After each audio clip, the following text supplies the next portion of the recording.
During World War II, German submarines, known as U-boats, patrolled the eastern shore of America. Their mission? Destroy ships filled with supplies assisting the Allies' effort in Europe. Without these supplies, German victory was assured.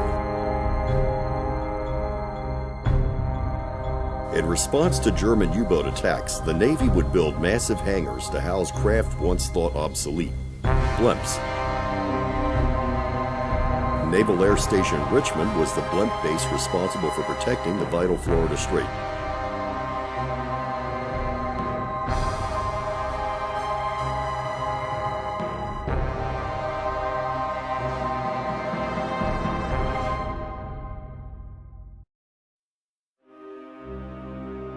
At the onset, few Americans realized their proximity to the war. While newspapers and reels showed the heroic efforts of the soldiers on the front lines, barely any mention was made at first of the U-boat menace just offshore.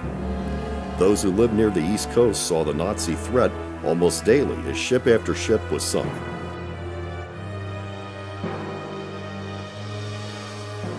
Luckily, the German Navy was still in the process of rebuilding from World War I, which limited Allied losses. With the war starting 6 years ahead of their schedule for full rearmament, Germany entered the war with fewer ships than it preferred. It had less than 30 long-range submarines in its navy. During the first few months of the war, these U-boats were primarily used to sink Britain's merchant ships. German Navy officials believed that by starving the British ships of necessary supplies, they were in effect destroying them. The early part of the war would become to be known as the first happy time for Germany. Immediately after the attack on Pearl Harbor and the declaration of war against the United States, Operation Drumbeat was implemented by Germany, designed as a systematic attack on all shipping routes off the Atlantic Ocean.